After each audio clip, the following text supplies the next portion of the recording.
Hi, and welcome to another gnome tutorial from Imagine Landscapes Knits. I just can't stop designing gnomes. I've been asked to knit tiny gnomes, and so these are the fingering weight versions. Oh no, the worsted weight versions. The fingering weight versions are obviously much smaller. This is Noah and this is Naomi. I wanted to do an even tinier version because even knit and fingering, these can't be earrings, which for some reason became the burning desire I had last week. This is Gnibblet. So we've got Noah, Naomi, and Gnibblet. And Gnibblet needed a beard, even though it is very difficult to put a beard on this and not have it look like basically a whole other person stuck to the front. Any beard I knitted didn't look right. So I've got instructions for how to do a little tiny duplicate stitch beard and a French knot nose. And those are harder to write than to show, so I thought I'd film another video to help us with this technique, because not all knitters are confident embroiderers. So let's talk about duplicate stitch and then French knot. There are timestamps down below for when the French knot starts if you're a confident duplicate stitcher. So in the pattern, I have instructions for doing 2 overhand knots to secure the ends here at the join. And the way that that works, especially with the purl bumps and the transitions into stockinette, we get a pretty good jogless join, but it still is a visible thing. So if you are working very hard on perfection, I encourage you to use that as the back of your gnome and flip your gnome around. We're going to use 3 stitches wide for our beard. And we're going to do 2 rows, 1, 2, of duplicate stitch, 3 stitches across, and then we're going to make it a little bit triangular by adding just 1 in the center. Duplicate stitch works by literally duplicating the way a stitch works. So I'm going to want to come up here to mimic this stitch. This is going to be the most left-hand stitch. So I'm going to come up, go down, and then up over here. Well, don't worry, we'll tidy this up in a moment. All right. So I need to leave enough yarn of a tail to work with. And I've come up below where the stitch seems to originate, all right? So in that, the V below, the V I'm trying to mimic. Because as you can see, that's kind of where the yarn comes out of. So we need to be duplicating that. We're gonna be laying the yarn over that.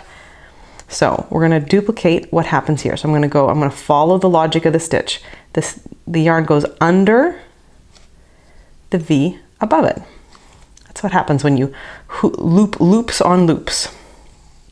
All right, so I've gone around. So now I've got one mark of the V, one half of the V, and so I need to come back down here. And I'm already gonna move and put my needle over here, which is 1 to the side. All right, so I'm coming back down into that same spot we came out of, but I might as well set myself up for the next stitch. So I'm coming over in the V beside it. So we're always starting and finishing in what feels like the row below. Well, it doesn't just feel like it, it is the row below. All right, so you can see I've got my V there. Okay, so now we're gonna do the same thing again. We're coming up here. We're gonna follow the path of the stitch, which goes like this.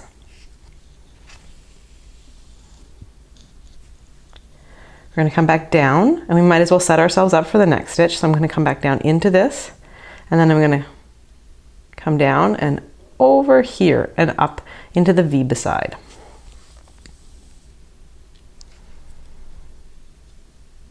Pull on that tail. Oh, it looks like it's knotting a little bit there. Let's just get that. And just relax that. There we are. All right, up and over. So that's how duplicate stitch works. You're just sort of following the behavior of the stitches. So now, where am I gonna? I'm gonna come down here, but I'm done 3 stitches over. So the place to go now is 1 down, so we can work the row below. Okay, so we've got 3 stitches across. Now I'm gonna do the same thing, only from right to left. So we're gonna go back here. We're gonna go behind this stitch, which does not want to happen. Come on, little one.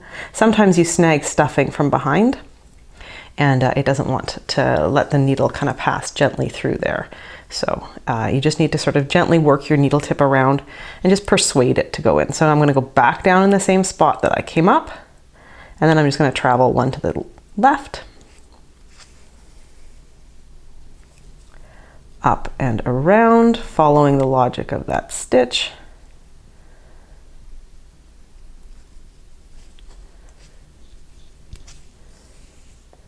As you can see, my Gnibblet's getting very stretched out of shape. Don't worry, we'll bounce it back up into shape later. All right, and across we go. One more for this main beard part.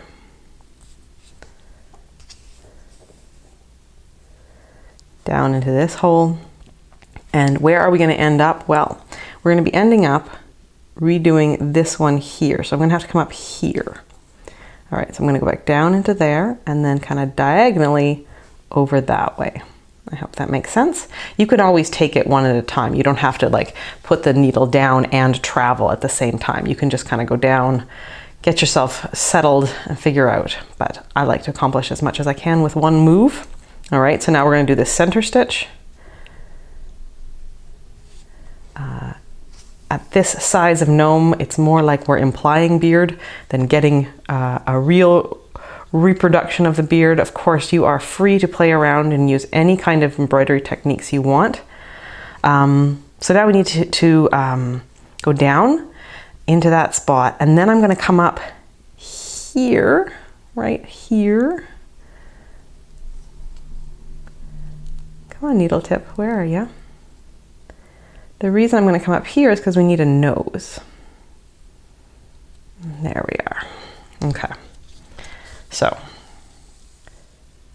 duplicate stitch sometimes doesn't look great right when you do it, but if you just kind of play with it a bit, it'll kind of cover the stitches the way you want. All right, so now I'm back up here. I'm in the middle of the top row of stitches, and what we need to do to make a French knot is to,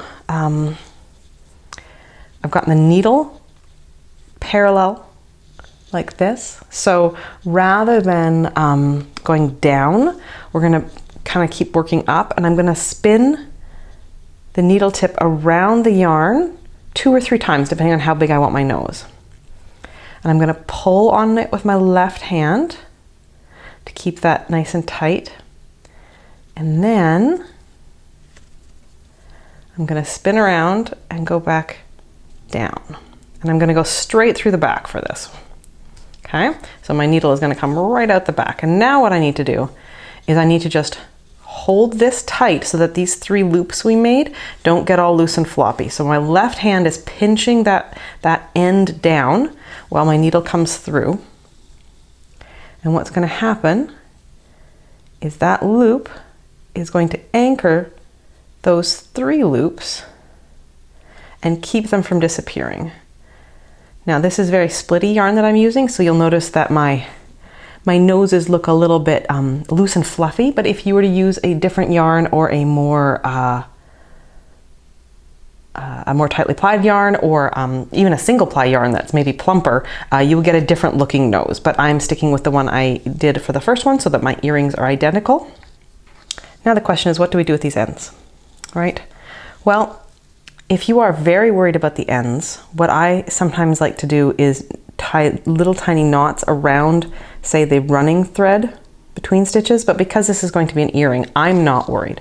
If you want to learn more about tying knots and submerging ends the way I just described, there is a link to another video in the pattern with a tutorial.